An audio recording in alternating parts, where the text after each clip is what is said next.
Bonsoir, ravi de vous retrouver pour une nouvelle soirée d'été. Vous avez commandé au bar de la plage un cocktail 28 minutes on the rock et vous avez bien fait. C'est également notre boisson estivale préférée. Et l'actualité du jour, c'est la tournée en Afrique d'Emmanuel Macron. Le chef de l'État visite 3 pays afin de réaffirmer le lien entre la France et ses partenaires. Mais la Russie est au cœur de toutes les discussions. La Russie est l'une des dernières puissances impériales coloniales. Elle décide d'envahir un pays voisin pour y défendre ses intérêts. C'est ça la réalité. Quand vous les voyez poindre leur tête chez vous, n'y voyez pas autre chose. Alors jusqu'à quel point Moscou a de l'influence en Afrique? Comment l'Union européenne peut-elle la contrer? Nous en débattrons. En fin d'émission, nous retrouverons ceux qui soignent leur physique en adoptant une alimentation à base de chroniques équilibrées, à savoir Paola Poiri et Victor Dequiver. Bonsoir à vous. Bonsoir Jean-Mathieu. On rigole beaucoup Jean-Mathieu, bonsoir. Je vois ça, oui. Alors au menu ce soir, Paola. Alors au menu, le point commun entre Dalida et Molière, eh bien c'est tellement impressionnant que je vous le raconte tout à l'heure. Et vous, Victor? Eh bien, l'été, c'est la saison des amours. Vous avez forcément été invité à des mariages. Ouais. L'occasion ce soir de revenir sur l'origine de cette institution. Eh bien, on a hâte d'écouter tout ça à tout à l'heure. Car avant cela, nous allons retrouver un couple pas comme les autres. Coralie et Jérémy se définissent comme asexuels. Autrement dit, ils s'aiment chastement. Une démarche parfois mal comprise dans un monde hyper sexualisé où revendiquer une vie à deux sans étreinte charnelle est considéré comme tabou. Ils témoignent dans un documentaire baptisé Nos sexes et viennent nous en parler ce soir. Voilà. Vous avez le programme, c'est 28 minutes et c'est tout de suite.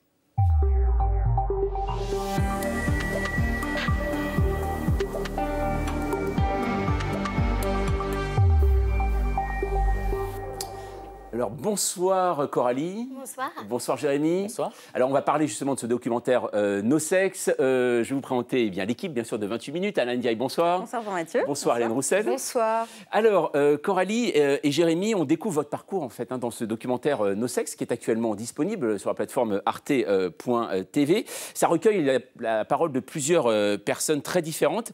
Pour certains, la sexualité, c'est un choix dans ce documentaire. Mais ce n'est pas vraiment votre cas, car vous dites, c'est comme ça, on ne l'a pas choisi. C'est-à-dire?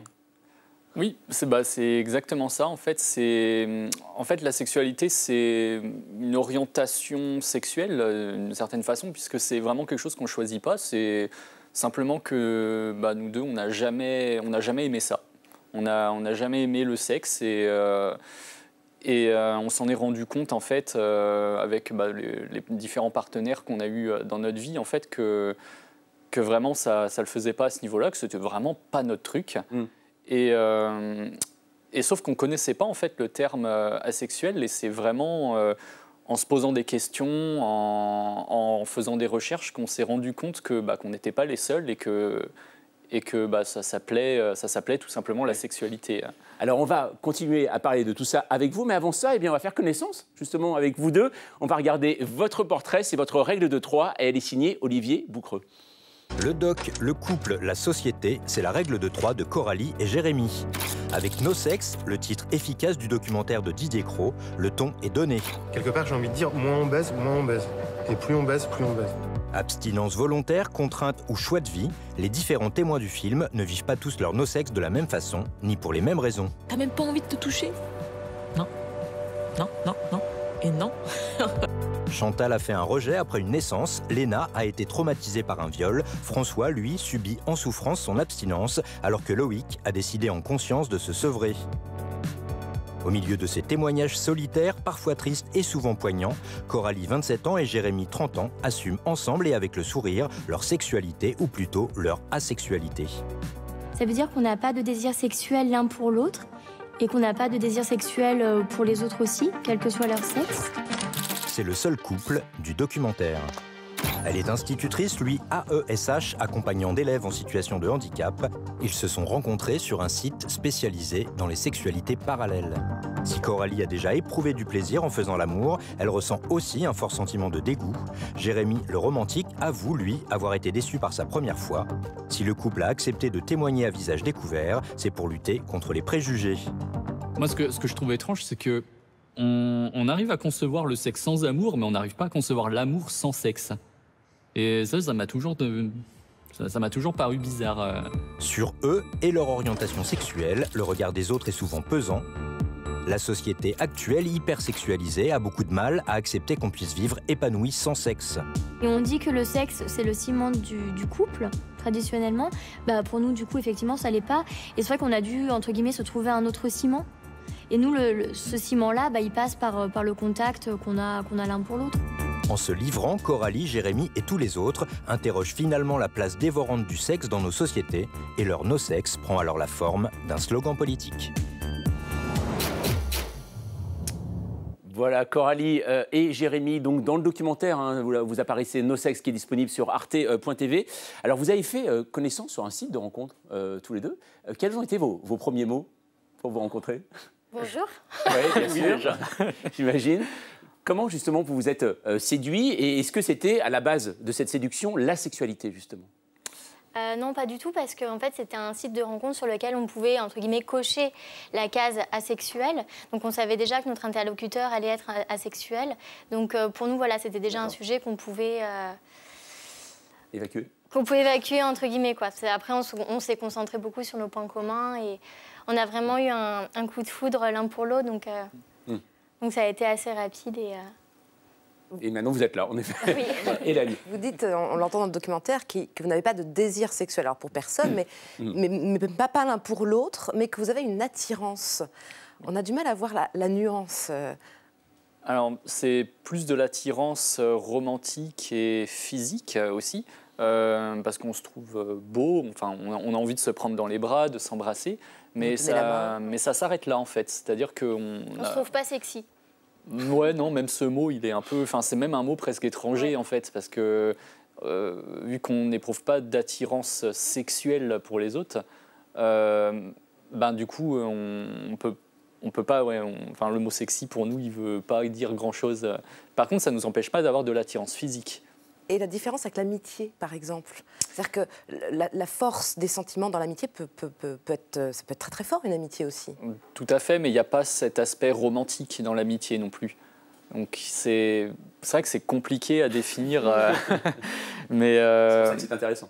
Voilà, et puis l'amitié aussi, il y a moins d'attirance physique aussi. On peut trouver ses amis beaux, mais on n'a pas forcément envie de les prendre dans nos bras et de les embrasser en permanence.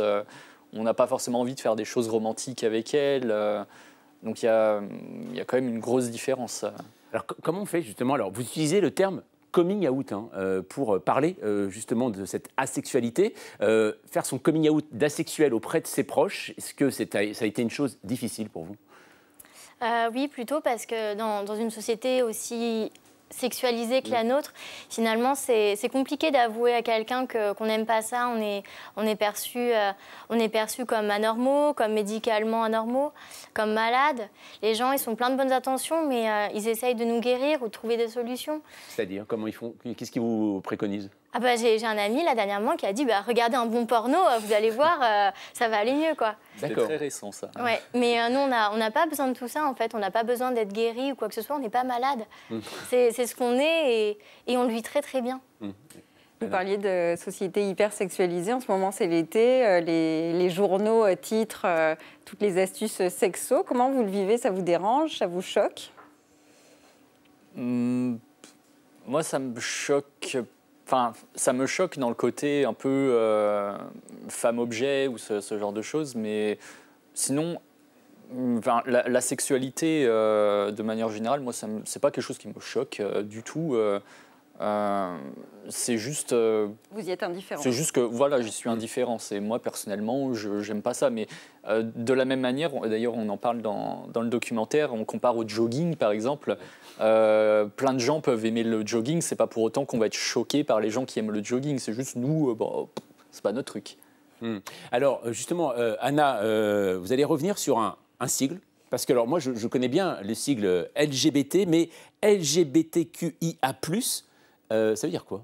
Une excellente question, Jean-Mathieu. Merci. Je vais tenter d'y répondre. Alors, déjà, ce sigle LGBT, il est utilisé depuis les années 90 par les associations anglo-saxonnes pour défendre justement les droits des personnes lesbiennes, gays, bisexuelles et transgenres. Et on peut dire qu'il s'est plutôt bien démocratisé dans notre société. Mais depuis quelques années, depuis quelques temps, de nouvelles lettres QIA font leur apparition. Donc, je vous avoue que je me suis un peu aidée du Robert pour les définitions. C'est parti, je vous explique. Donc, Q, c'est pour queer. Donc, on se dit queer quand on ne se reconnaît pas dans une sexualité hétéronormé ou que l'on n'appartient pas à un genre défini. I pour intersexe, cela concerne toutes les personnes qui ne sont nées ni hommes ni femmes et qui donc peuvent avoir les deux organes génitaux. Ça concerne à peu près 200 naissances par an en France. Et A pour asexuel, que vous connaissez, et ou aromantique. Est-ce que tout le monde suit toujours? Pour l'instant, oui. Oui. Et donc pour tous ceux qui ne se reconnaissent pas dans l'une ou l'autre de ces 7 lettres, eh bien, il y a le signe plus. Alors à noter qu'il existe un sigle qui est encore plus long, et donc je vais essayer de le dire sans bafouiller. LGBTQI2SAA. Et donc ça, je vous invite à aller chercher par vous-même ce que ça veut dire. En tout cas, ce qui est sûr, c'est que l'intérêt de ces cycles à rallonge, eh bien, c'est de représenter un maximum d'identité à tous les deux. Finalement, est-ce que c'est une forme de reconnaissance de voir que la sexualité est incluse dans ces sigles? Ben, oui, tout à fait. D'ailleurs, c'est un petit peu ce qu'on veut défendre ici ce soir et ce qu'on voulait défendre aussi dans le documentaire. C'est que pour nous, en fait, le simple fait de savoir qu'il y avait un terme, que ça existait, la sexualité, ben, nous, ça nous a beaucoup aidé parce qu'avant de savoir que ça existait, on pensait vraiment qu'on avait un problème, en fait. Puisque, il y a beaucoup de souffrance. Voilà, ça n'existait pas, donc on se posait beaucoup de questions. On se disait, mais si ça se trouve, on est gay, mais on est gay refoulé, ou alors... on est malade. Ouais, ou on a un problème au niveau de la libido, ou alors on n'est pas tombé sur les bonnes personnes. Enfin, on se pose plein de questions. On a l'impression vraiment d'avoir un problème, alors qu'en fait, le fait de se rendre compte qu'il y a d'autres personnes qui sont comme ça et que ça porte un nom, finalement, c'est libérateur. J'imagine, je ne sais pas, que pour les homosexuels, si le terme homosexuel n'existait pas, ces personnes-là seraient en souffrance aussi de se dire mais comment ça se fait que je ne suis pas attirée par les bonnes personnes. Elles penseraient aussi qu'elles auraient un problème. Coralie, vous dites que finalement pour une femme être asexuelle, c'est aussi un acte féministe. Ça veut dire que les femmes hétérosexuelles qui ont une sexualité sont forcément sous la domination des hommes? Non, pas vraiment. C'était plus en termes de voie d'entrée. Moi, le féminisme, ça m'a aidé à me dire que je suis tout à fait légitime pour réinterroger des normes que la société nous impose, donc voilà, l'épilation, des choses comme ça. Et également la sexualité. C'est plus une voie d'entrée pour dire, on n'est pas obligé d'avoir des rapports sexuels. Et c'est en soi que ça peut être un acte, je ne sais pas, mais en tout cas une voie d'entrée féministe. Qu'en est-il dans votre couple du désir d'enfant? Pour l'instant, on n'est pas d'accord. Ouais, pas d'accord. On n'est pas d'accord là-dessus, mais on sait que voilà, si jamais on se met d'accord pour avoir tous les deux un enfant, on se débrouillera, mais on en aura. Ça ne nous empêchera pas d'avoir des enfants. C'est-à-dire par PMA? Oui, par exemple, oui. C'est ça? Oui. D'accord. Et aujourd'hui, c'est un objectif, donc vous réfléchissez encore là-dessus? Oui, c'est ça, sur ce sujet? C'est ça? Oui. Très bien. Merci à vous deux d'être passés par 28 minutes ce soir. Le documentaire de Didier Cros dans lequel vous apparaissez, donc Nos Sexes, est disponible sur Arte TV. Merci Coralie et Jérémy d'être passés par le plateau de 28 minutes. Passons maintenant à notre débat d'actualité. Aucun répit. Partout où il va, Emmanuel Macron semble devoir ferrailler avec le Kremlin. En tournée dans 3 pays africains, ces jours-ci, le président français doit officiellement parler coopération militaire, mémoire et pénurie alimentaire. Mais le déplacement du chef de l'État prend également des allures de contre-offensive face à l'influence grandissante de Moscou en Afrique. Alors, jusqu'à quel point la Russie est-elle présente sur place? La France est-elle encore militairement la bienvenue? L'Afrique peut-elle s'extraire de sa dépendance à la Russie concernant les céréales? Nous en débattrons juste après la mise au point d'Amira Swilem.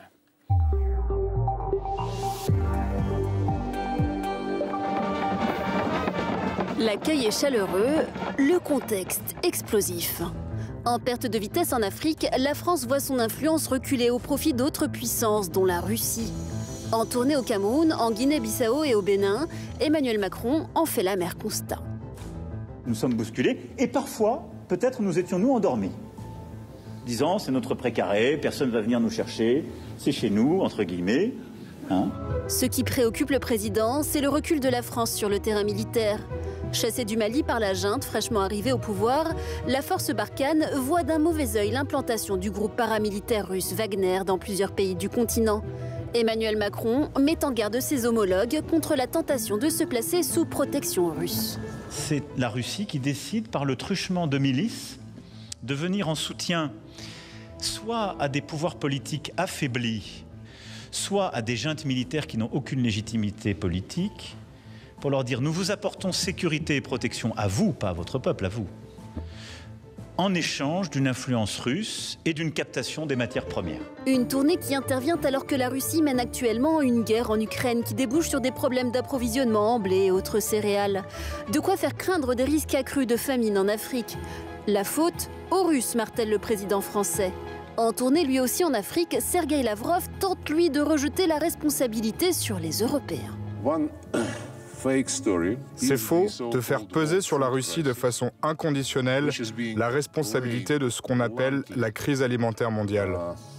Oui, les aliments ont été exemptés de sanctions par les Européens. Mais par exemple, il est impossible pour les navires russes de faire escale dans les ports méditerranéens. Jusqu'où peut aller cette bataille diplomatique? Pourquoi l'Afrique revêt-elle une telle importance pour les deux camps? Emmanuel Macron peut-il encore contrer l'influence russe grandissante en Afrique? Voilà, et pour en parler ce soir, nous recevons Jean-Claude Félix Tchikaya. Bonsoir à vous. Bonsoir. Vous êtes chercheur, spécialiste de l'Afrique à l'Institut de prospective et de sécurité en Europe. Pour vous, la tournée du président Macron vise entre autres à contrer l'influence de la Russie. Malheureusement, dites-vous, une bonne partie de la population africaine nourrit déjà un tropisme vers Poutine et son régime. À vos côtés, Marc Lavergne, bonsoir. Bonsoir. Vous êtes géopolitologue à l'Université de Tours, chercheur émérite au CNRS, spécialiste de la Corne de l'Afrique. Vous avez été administrateur d'Action contre la faim. Et selon vous, ce que la Russie cherche en Afrique relève plutôt du politique. Moscou aura du mal à s'établir comme une puissance industrielle pouvant offrir des choses adaptées aux besoins des Africains. Et puis Daphné Benoît, bonsoir. Bonsoir. Vous êtes correspondante défense de l'AFP. D'après vous, la Russie cherche à donner le pion aux Français dans ces zones d'influence héritées des temps coloniaux. Et cela s'inscrit, dites-vous, dans une stratégie d'ampleur mondiale. Et pour entamer ce débat, eh bien, c'est avec vous, Hélène. Et c'est votre chiffre du jour. Oui, avec le chiffre 3, comme les 3 pays africains qu'Emmanuel Macron visite en ce moment, hier au Cameroun, aujourd'hui au Bénin, demain en Guinée-Bissau. Alors, hasard ou provocation, au même moment, après un passage en Égypte, le ministre russe des Affaires étrangères, Sergueï Lavrov, lui, visite aussi 3 pays africains, la République du Congo, l'Ouganda et l'Éthiopie. 2 tournées rivales, symbole de la bataille diplomatique qui se joue, de cette lutte d'influence entre la France et la Russie en Afrique. Jean-Claude Félix Tchikaya. Oui, malheureusement, le continent africain redevient le théâtre d'influence entre 2 puissances et même plusieurs, pas seulement la Russie. Dans votre présentation, c'est vrai que je dis hélas, ce tropisme, il y a même une poutinophilie pour certains en Afrique et même dans la diaspora en France et ailleurs à l'égard de M. Poutine. C'est pas parce que là, c'est vrai que on lui a reproché souvent à M. Macron un réflexe tutélaire. Là, il ne faudrait pas qu'il tombe dans une masterclass pour expliquer aux Africains qui est Poutine et quel est son régime. Ils savent.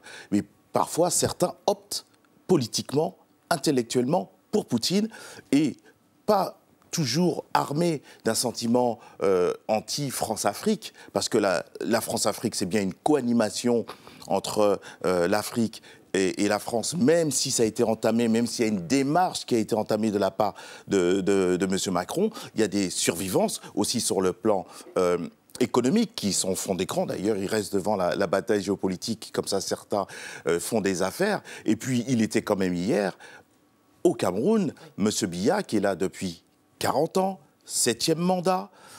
Il va avoir 90 ans, il va peut-être se représenter en 2025. Ouais. Il y a peut-être une alternance avec sa fille ou son fils. C'est pour dire que, d'accord, mais expliquer aux Africains qui est M. Poutine et son régime, je pense que pédagogiquement, c'est une erreur. On peut dire que c'est un danger et que ça déstabilise une bonne partie de l'Afrique sur le plan géostratégique, mais peut-être la pédagogie était à revoir. Alors, c'est un point de vue analytique personnel. Daphné Benoît, quand on voit aujourd'hui aussi le ministre russe des Affaires étrangères en visite diplomatique, lui, dans l'est du continent africain, qu'est-ce qu'il vient chercher? Des nouveaux alliés, en fait? Alors, en fait, ce n'est pas une démarche récente. La Russie, depuis plus d'une dizaine d'années, a vraiment enclenché une opération de charme tous azimuts en Afrique. Et ça correspond en particulier au début des sanctions en 2014, suivant l'annexion de la Crimée. Donc là, l'objectif, c'est quoi? C'est à la fois de trouver de nouveaux marchés, c'est quand même un marché très important. C'est également de s'assurer l'approvisionnement en ressources naturelles. Et puis, ça fait aussi partie d'une stratégie beaucoup plus large de gain d'influence d'influence sur la scène internationale. Ça fait clairement partie de cet objectif-là. Marc Laverne, on peut rappeler quand même que finalement, on a tendance à l'oublier, mais la Russie était présente aussi en Afrique dans les années 60, 70, en pleine guerre froide. Et comment ? Le monde était coupé en deux, mais l'Afrique a soutenu, enfin la Russie, l'URSS à l'époque, a soutenu tous les mouvements de libération. Donc en Éthiopie, où on a eu le Négus rouge, qui a régné pendant très longtemps et qui était complètement aligné sur Moscou. Il y avait un parti communiste éthiopien, un parti communiste ou un dirigeant somalien également, pour parler de la Corne de l'Afrique. Mais c'était le cas partout. Je pense que tous les leaders de la nouvelle Afrique indépendante du début des années 60 étaient tournés, même s'ils étaient non alignés, vers Moscou, comme il était vers, disons, pour tourner le dos aux puissances coloniales. Donc c'est un retour, et je crois que le laps de temps qui s'est écoulé depuis les années 60, 70 et 80 aussi, jusqu'à la fin du RSS, n'a pas été effacé des mémoires. Il y a quand même des interconnaissances qui continuent. On voit que dans certains pays, les officiers ont été formés, la génération ancienne, déjà à Moscou, et que donc aujourd'hui, il y a une sorte d'aisance à traiter avec la Russie, qui n'est pas en terrain inconnu. Maintenant, est-ce qu'elle a quelque chose à vendre? Je ne sais pas trop. Elle est en recherche d'appui stratégique, certainement, et puis aussi de ressources. Mais elle n'a pas, ça n'est pas comme la Chine ou comme la Turquie, un atelier, la Russie. Elle n'a pas de produits qui soient compétitifs, fabriqués en Russie.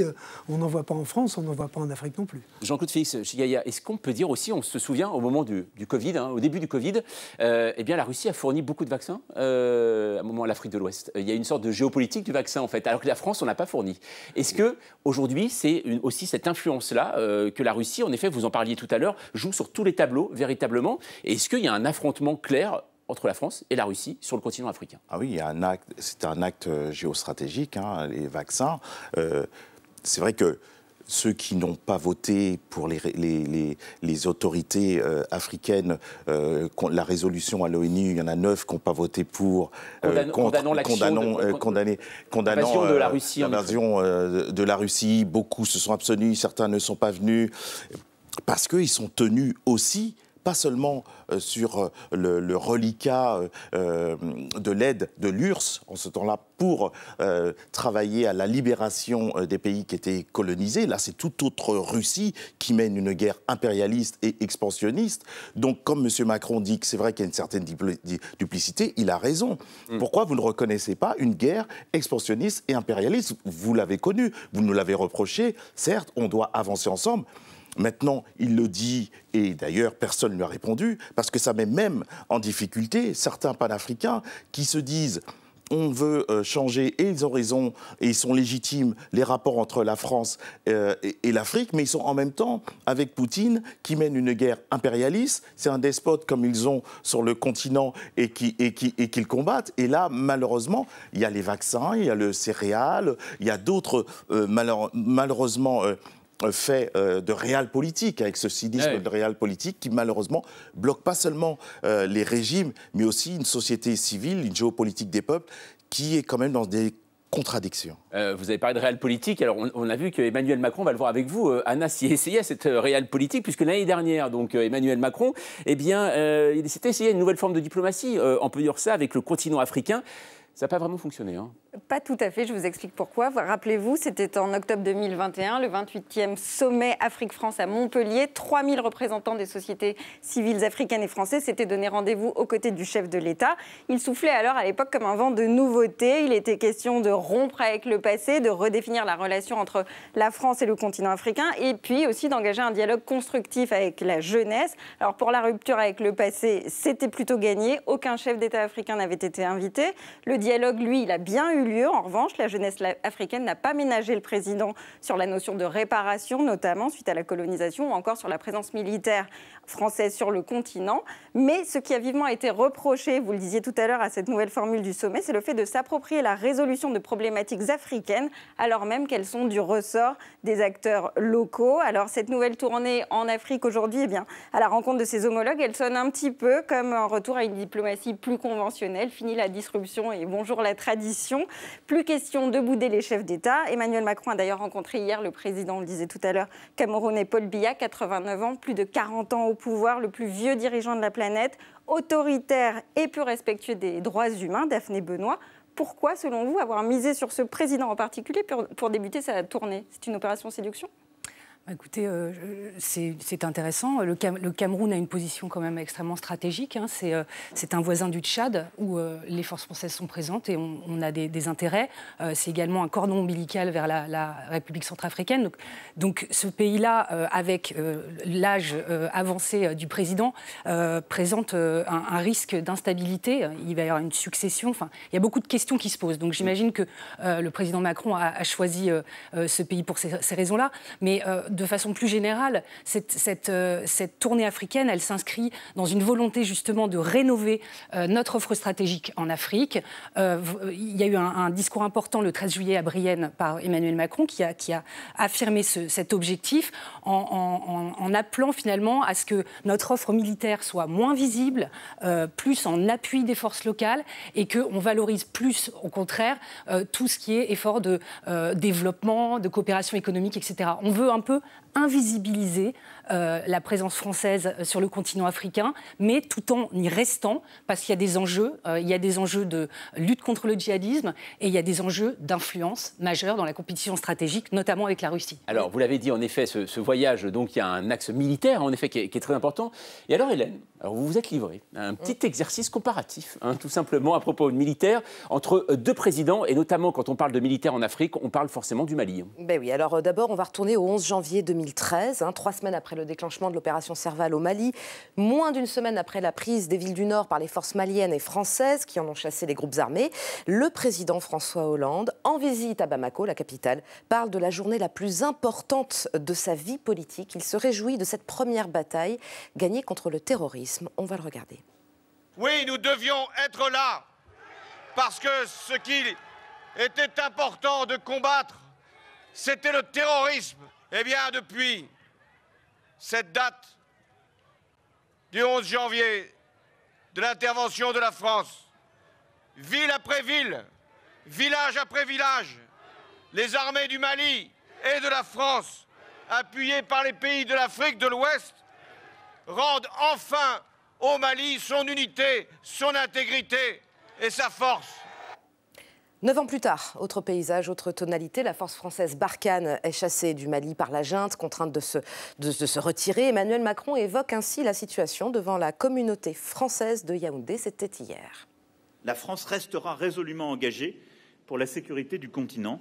Nous opérons une réarticulation de notre dispositif en nous retirant du Mali, parce que le cadre politique n'est plus là, mais en réarticulant un dispositif très présent au Niger et dans toute la région pour continuer de soutenir le Sahel, mais surtout pour élargir notre dispositif au-delà du Sahel, au golfe de Guinée et aux pays en quelque sorte de la deuxième ceinture qui ont à faire face maintenant à des groupes terroristes qui sont en train de s'étendre et de bousculer toute la région. Alors François Hollande 2013, Emmanuel Macron 2022, que s'est-il passé pendant ces 9 ans? Avons-nous, Daphné Benoît, perdu la guerre contre le terrorisme? Alors, je pense que ce serait un raccourci de le dire ainsi. Néanmoins, c'est vrai que la France est restée 9 ans au Mali. C'était vraiment l'épicentre de la lutte anti-djihadiste. Elle était dans d'autres pays de la bande sahélo-saharienne. Et elle a lutté, tant bien que mal, avec entre 4500 et 5000 hommes contre des groupes djihadistes affiliés à Al-Qaïda et l'État islamique. Et franchement, apporter des coups sévères à ces groupes, clairement, à couper des têtes, si je puis me permettre l'expression, de dirigeants, donc à vraiment contribuer à désorganiser ces groupes. Néanmoins, cette menace, elle est tenace, et le problème, c'est que l'État malien en particulier n'a pas réinvesti finalement les zones dans lesquelles ces opérations de sécurisation avaient lieu. Donc, ces populations continuent à être délaissées, il n'y a pas de service de base, etc. Et donc, ça offre en fait un vivier de recrutement quasi inextinguible aux djihadistes. Donc voilà, cette menace continue de peser sur la région. Mais Marc Lavergne, est-ce que ça veut dire aujourd'hui que, on le sait, les mercenaires Wagner, les fameux mercenaires russes, aujourd'hui qui sont présents en Afrique, donc dans des zones francophones comme le Centrafrique et au Mali, est-ce qu'aujourd'hui, eh bien, ces militaires, ces mercenaires qui travaillent, voilà, sans le dire, pour le Kremlin, est-ce qu'ils ont remplacé la France ? D'une certaine façon, dans la protection des dirigeants, oui. Dans la protection, je dirais, de tout ce qui est un petit peu stratégique pour que les pouvoirs tiennent. Oui. Parce que ce sont des pouvoirs extrêmement faibles qui n'ont pas de légitimité. Alors, la question du djihadisme, la question qui est sous-jacente, c'est est-ce que c'est la cause première de toutes ces déstabilisations, ou bien est-ce que c'est le résultat de déséquilibres beaucoup plus profonds, économiques et sociaux, que connaissent le Sahel, et qui font que maintenant, on se replie vers ce qu'on appelle la deuxième ceinture, c'est-à-dire le golfe de Guinée, parce qu'on pense qu'il est plus solide, qu'il est quand même aussi plus riche d'éléments stratégiques, hein, agricoles, miniers, etc. Donc, on ne répond pas à cette question. On veut essayer de contenir des gens qui sont là parce qu'il y a un problème, mais pas de résoudre le problème. Jean-Claude Félix Tchikaya, elles servent à quoi, ces milices Wagner, ces milices russes? Qu'est-ce qu'elles font dans ces pays? C'est emblématique de ce dont je fustige un accord de défense entre le Mali et la Russie. Ils envoient des mercenaires. Si la France, au lieu d'envoyer Barkhane et l'armée officielle avait envoyé des mercenaires, ça aurait été un tollé mondial et ça aurait été légitime. Donc malheureusement, même ça n'entame pas parfois la popularité de ces mercenaires qui sont surpayés, qui ont des façons de faire et de se comporter criminelles, qui font la même chose en RCA. Et tout cela contribue à... République centrafricaine, excusez-moi.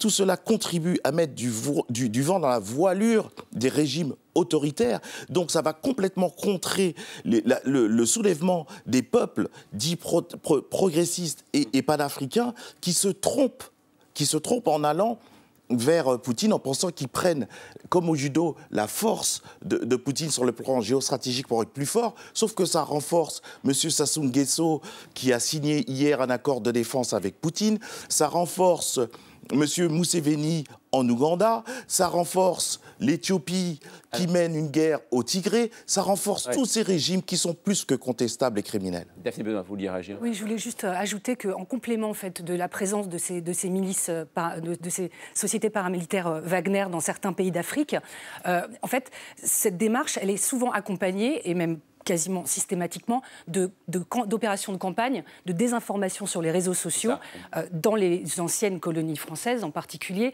où il y a des campagnes massives pour aviver le sentiment anti-français. Et c'est extrêmement organisé, et ça peut prendre des formes même macabres. Récemment, l'armée française a surpris avec un drone les mercenaires de Wagner, en tout cas, ils sont présentés comme tels, en train de monter un faux charnier. Donc, pour faire accuser la France de crimes de guerre. Donc, en fait, là, c'est vraiment... On n'est même plus dans juste un bruit sur les réseaux sociaux, c'est qu'il y a des actes concrets qui sont assez épouvantables, quand même, et que donc la France cherche à dénoncer. Alain. Oui, Marc Lavergne, on sait si dans les territoires où est implanté Wagner, le terrorisme recule?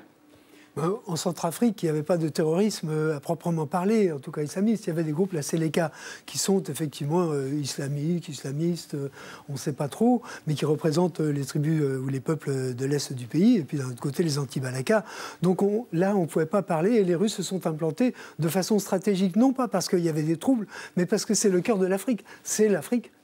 La Centrafrique, hein, et qui a des ressources minières qui les intéressent, l'uranium, l'or, les diamants. Donc ils prennent pied là pour se projeter ailleurs, vers le Congo, vers le Nord, etc. Et ils font des lignes de communication depuis la Libye, en passant par le Darfour au Soudan, pour éviter l'armée française au Tchad et pour arriver en Centrafrique. Donc c'est pas... Je veux dire, les arguments qui sont avancés pour s'implanter sont des arguments comme ça qu'on peut vendre au bon peuple à travers les réseaux sociaux. Mais la réalité, c'est une stratégie planétaire, effectivement, qui profite de l'affaiblissement de la France. Il ne faut pas dire que planétaire de la Russie. De la Russie. Hein, et elle vient sur une France qui est en déconfiture militaire, morale, politique et économique dans toute la région. Alors justement, est-ce que ce n'est pas un peu tard? Là, vous parlez d'affaiblissement de la France, on voit Emmanuel Macron là à Yaoundé, est-ce que ce n'est pas un peu tard? On va... Pardon, excusez-moi. Allez-y, je vous en prie. Oui. Est-ce que c'est pas un peu tard, en effet, ce que dit Hélène? Maintenant, est-ce que même Emmanuel Macron l'a dit lui-même, hein, est-ce qu'on n'arrive pas, finalement, c'est pas un peu endormi et on a laissé la Russie prospérer et ne pas voir ce qui se passait? Certes, mais en diplomatie, en géostratégie, surtout devant cette urgence, il faut rattraper le temps perdu. C'est pour ça que je critique un petit peu la masterclass qu'il a donnée. Mais ce redéploiement au Sahel, notamment vers le Niger, avec un commandement qui va être fait par les Nigérians, et non, comme au Mali, c'était l'armée française qui venait au Mali et qui dirigeait les opérations. Donc ça a été mal vécu, ça réveillait un petit peu les souvenirs néocoloniaux. Donc ça mal été vécu, ce qui a peut-être accéléré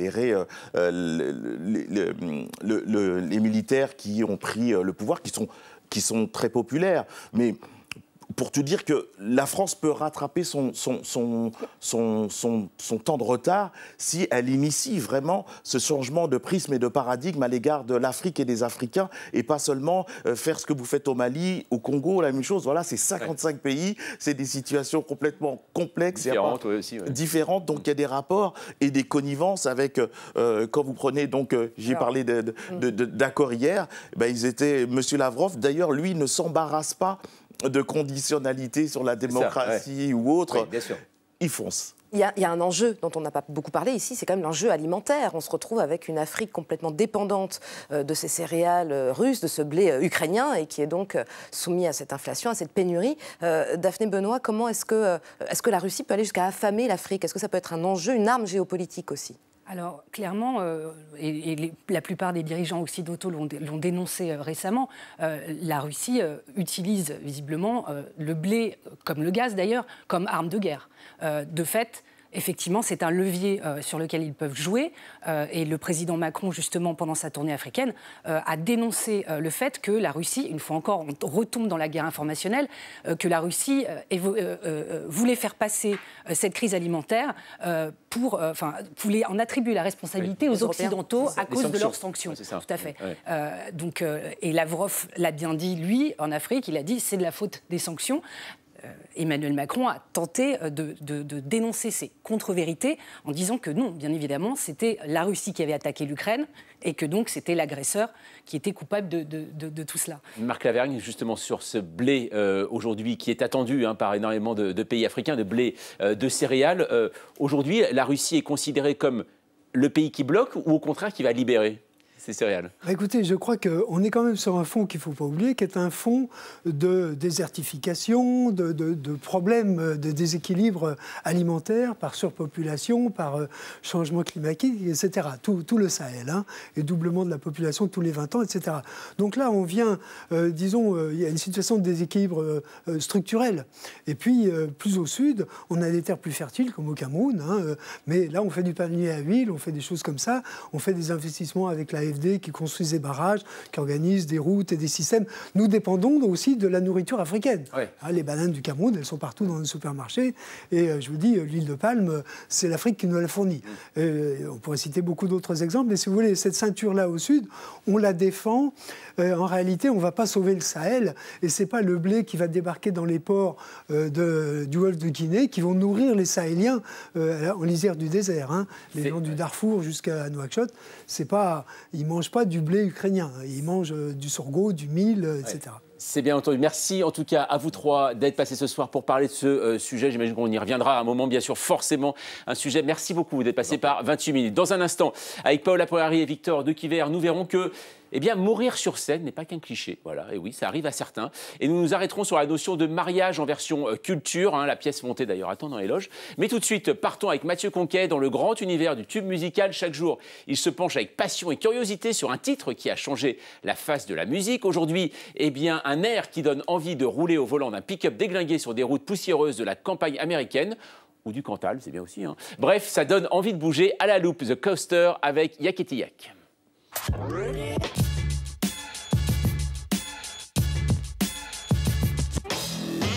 À la loupe aujourd'hui, une histoire de sax et de détournement. Take out the papers and the trash.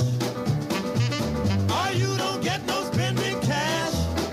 En 1958, en Amérique, le tandem Jerry Leiber et Mark Stoller compose pour les Coasters un air insolent qui va résonner sur plusieurs décennies. Auteurs privilégiés d'Elvis Presley, Leiber et Stoller sont responsables de nombreux succès du King, Hound Dog et Jailhouse Rock, entre autres. Avec Yakety Yak, les auteurs imaginent une rafale d'ordres et d'interdits lancés par des parents à leurs enfants. Just finish cleaning up your room. Or you don't go out Friday night. Yakety Yak. Don't hold back. 10 ans plus tard, le même scénario fournira la trame de cette chanson de Jacques Dutronc. Fais pas ci, fais pas ça, viens ici, mets-toi là. Attention, prends pas froid ou sinon gare à toi. Mange ta soupe, allez, brosse-toi les dents. Touche pas ça, fais dodo, dit papa, dit maman. Mais plus que les paroles de Yakety Yak, c'est le solo de King Curtis qui va inspirer bien des facéties.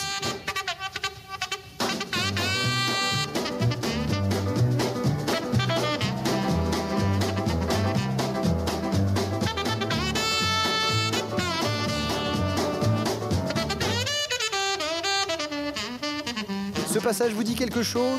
Eh oui, quelques années plus tard, un certain Boots Randolph en fait son Yakety Sax.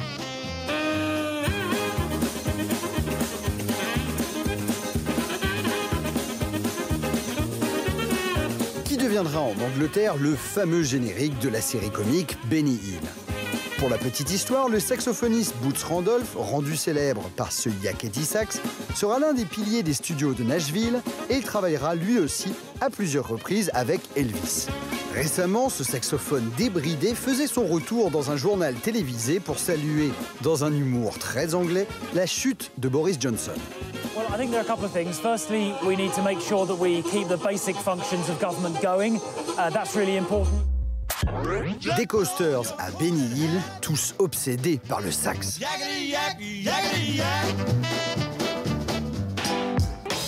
Merci Mathieu Conquet. C'est donc sur un air de saxo que nous accueillons Paola Poirier et Victor de Quiver. Bonsoir à vous. Bonsoir Jean-Mathieu. Alors on commence avec vous, Paola, direction l'Allemagne où un drame alors est arrivé à Munich, puisqu'un musicien est mort en plein concert. Oui, c'était vendredi soir. Le chef d'orchestre était en train de diriger un opéra au Théâtre National de Bavière quand, à la fin du premier acte, il s'est effondré.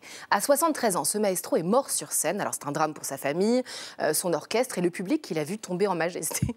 Mais ce n'est pas le premier musicien qui perd la vie sur ce podium. Ce théâtre serait maudit. Ah oui. Alors, pour certains, eh bien, c'est une fatalité. Pour d'autres, c'est l'apothéose de la vie d'un artiste. C'est-à-dire? Eh bien, il y a un mythe autour de l'artiste qui s'offre entièrement à son public tellement qu'il crève à ses pieds. Mourir sur scène, pour certains, c'est le bouquet final, le clou du spectacle, comme le chante la divine Dalida. Moi, je veux mourir fusillé de voilà. Bien sûr. Alors, dans cette chanson légendaire, Mourir sur scène, Dalida s'adresse à la mort. Elle lui dit « Viens, mais ne viens pas quand je serai seule. Ma vie a brûlé sous trop de lumière. Je ne veux pas partir dans l'ombre. » Combien d'artistes sont-ils à ne pas vouloir que le rideau tombe? En 1673, au Théâtre du Palais-Royal, Molière est très affaibli et pourtant il refuse d'annuler la pièce. Contrairement à la légende qui est tenace, Molière n'est pas mort sur scène mais dans son lit, mais il a tenu à jouer malgré sa peine. The show must go on. Il est étonnant de voir le nombre de performeurs morts en plein spectacle. Tommy Cooper, ce magicien, longtemps, il a fait rire l'Angleterre en ratant ses tours de magie, si bien que quand il est tombé en plein direct à la télévision en 1984, on a cru à une blague. Leonard Warren, chanteur baryton mondialement connu, est mort en 1960 en train de chanter l'opéra de Verdi, La force du destin. Mais alors, il y a une raison tangible à cette croyance ou alors c'est juste un malheureux hasard en fait? C'est sûrement le stress.